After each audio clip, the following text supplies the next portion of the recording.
নলবাৰীৰ ঘগ্ৰাপাৰাৰ বাসগৃহৰ ভিতৰত উদ্ধাৰ মহিলাৰ অৰ্ধগলিত মৃতদেহ। পুত্ৰই হত্যা কৰি ঘৰৰ ভিতৰত মৃতদেহ পেলাই থৈ পলায়ন কৰাৰ সন্দেহ।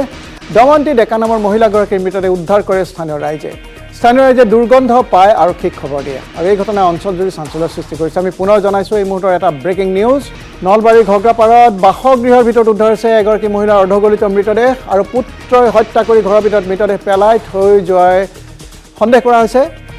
আৰু এই বিষয়ে অধিক জনাব আমাৰ ছিনিয়ৰ ব্যুৰো চিফ ব্ৰজেন তালুকদাৰে। ব্ৰজেন তালুকদাৰ, এক ভয়াৱহ ঘটনা সংঘটিত হৈছে, সবিশেষ আপোনাৰ পৰা জানিব বিচাৰিছোঁ।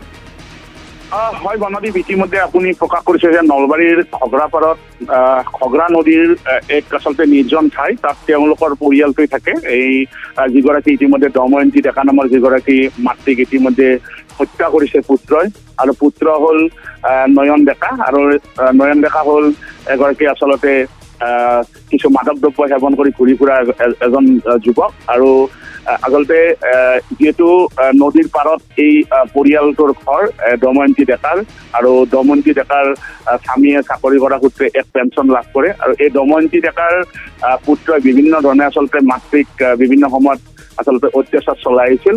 আৰু যিহেতু বহুদিনৰ পৰা এই দময়ন্তী ডেকাক দেখা পোৱা নাছিল দূৰৰ লোকসকলে, বা যিহেতু মই কৈছোঁ ইতিমধ্যে যে ঘগ্ৰা নদীৰ পাৰত আচলতে তেওঁলোকৰ এটা ঘৰ, আৰু সেই ঘৰটোতে এই দময়ন্তী ডেকা আৰু তেওঁৰ পুত্ৰই বাস কৰিছিল। কিন্তু পুত্ৰই যিহেতু মাদক দ্ৰব্য সেৱন কৰে, প্ৰায় ঘৰত কমকৈ থাকে, বিভিন্ন ধৰণৰ টকা পইচা বিচাৰি আচলতে অত্যাচাৰ চলায় মাকক। আৰু যিহেতু বহুদিন দেখা নাছিল দময়ন্তী ডেকাক, ওচৰ বজাৰৰ মানুহে আচলতে তাৰ ওচৰত থিয় হৈ তেওঁলোকে এক গোন্ধ আচলতে তেওঁলোকে লাভ কৰে আৰু দুৰ্গন্ধ এক লাভ কৰে। আৰু তাৰ পিছতে তেওঁলোকে ঘগ্ৰাপাৰ আৰক্ষীক তেওঁলোকে প্ৰকাশ কৰে, আৰু ঘগ্ৰাপাৰ আৰক্ষীয়ে ততাতৈয়াকৈ আজি গাঁওবুঢ়া আদিক লৈ এই ঘৰটোত প্ৰৱেশ কৰে, আৰু ঘৰটোৰ ভিতৰত মৃত অৱস্থাত আচলতে দময়ন্তী ডেকাক প্ৰত্যক্ষ কৰে। দময়ন্তী ডেকাৰ ইতিমধ্যে দময়ন্তী ডেকাক কেনেদৰে হত্যা কৰিছে বৰ্তমান পৰ্যন্ত জানিব পৰা হোৱা নাই, যিহেতু পোষ্টমৰ্টেমৰ বাবে ইতিমধ্যে নলবাৰীৰ শ্বহীদ মুকুন্দ কাকতি অসামৰিক চিকিৎসালয় পঠোৱা হৈছে। গতিকে খন্তেক পিছতে হয়তো যেতিয়া ওলাব যে আচলতে কেনেদৰে হত্যা কৰিছে, সেয়া তথ্য বা এই তথ্য সদৰি হ'ব। কিন্তু এটা কথাই ক'ব লাগিব যে আচলতে মাতৃক বৰ্বৰভাৱে পুত্ৰ ইতিমধ্যে হত্যা কৰাৰ সন্দেহ কৰা হৈছে, আৰু যিহেতু পুত্ৰ বৰ্তমান পৰ্যন্ত পলাতক অৱস্থাত আছে, পুত্ৰক বিচাৰি ইতিমধ্যে আৰক্ষীয়ে কিছু অভিযান আৰম্ভ কৰিছে, আৰু পৰৱৰ্তী পৰ্যায়ত আমি সকলো তথ্য দিবলৈ চেষ্টা কৰিম। বনদীপ, ধন্যবাদ জনাইছোঁ ব্ৰজেন তালুকদাৰ। পৰৱৰ্তী সময়ত এই সন্দৰ্ভত আকৌ আপোনাৰ পৰা শেহতীয়া খবৰ জানিবলৈ সংযোগ স্থাপন কৰিম। আৰু এয়া আপোনালোকে দেখিছে, এইটোৱে বাসগৃহ নলবাৰীৰ এই ঘগ্ৰাপাৰাত। এই বাসগৃহৰ ভিতৰতে উদ্ধাৰ হৈছে মহিলাৰ অৰ্ধগলিত মৃতদেহ। ঘগ্ৰা নৈৰ পাৰত মাতৃ পুত্ৰই বাস কৰিছিল। মাতৃয়ে, আৰু এয়া আমি দেখুৱাইছোঁ শেহতীয়া দৃশ্য। আৰু এক ভাষ্য আহিছে এজন স্থানীয় লোকৰ।